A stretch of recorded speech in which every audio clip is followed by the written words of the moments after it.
For musical theatre performer Bianca Beikara, the pandemic has been rough. I had been booked on my West End debut in London, and within about a week of my flight, that was when the lockdowns hit. So really, I've worked for 6 weeks out of the last year and a half. But despite growing financial pressure, the 32-year-old single Melburnian felt she had no choice but to preserve her fertility by freezing her eggs. I feel like it is better to do it now and get a really great result than wait a few more years, see how I go, see if I meet someone, see if I start a family naturally. It could be a little bit too late then. Bianca's had to borrow against her mortgage to pay for the procedure up front. It is a huge amount of money. I definitely feel very privileged to even be in this position at all, to say, oh, I've got $10,000 that I can pull out.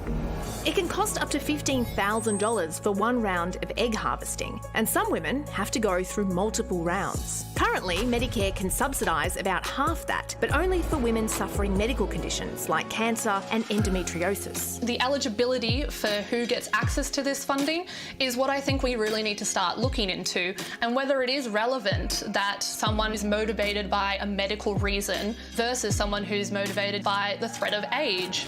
A new survey shows 2/3 of Australian women believe the government should help pay for egg freezing for all. A lot of women do say that egg freezing is prohibitively expensive, and without any form of funding, it's likely that they won't be able to access the procedure. But in lieu of any subsidy, fertility specialist Dr. Lynn Burmeister is on a mission to make the procedure as affordable as possible, only charging women enough to break even. Before, it was either $10,000 or $15,000, and if you can't afford it, well, that's it.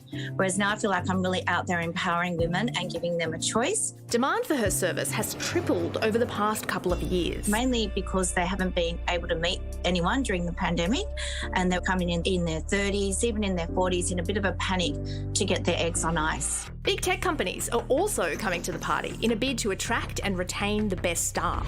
On top of our parental leave program, we've also announced that we'll be covering for all employees at Spotify IVF and egg freezing procedures as well. But as cashed up as they are, even they want to see our government do more. There's so much more that the government can be doing in this space to meet private companies in the middle so we don't have to carry the load. Egg freezing doesn't just give women more bang for their buck when it comes to conceiving.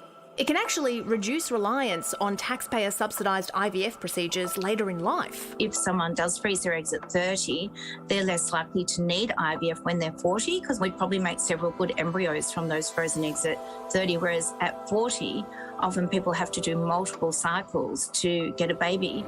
So is it time that we helped all Aussie women cover the cost?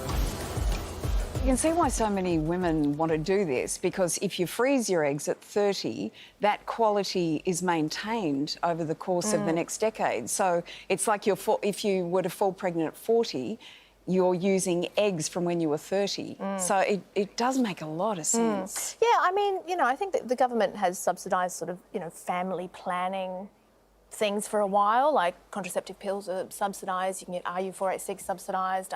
Some abortions, I believe, you can maybe claim on Medicare. So maybe this is sort of just in that vein. It's a form of family planning, of saying, OK, I do want to have a family.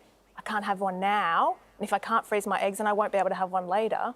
And we know our fertility rates are declining, is the other thing. So maybe this kind of goes some way towards improving that as well. And it's something that men don't have to worry about, because their biological clock never runs out. It just keeps on ticking. That thing just keeps on working.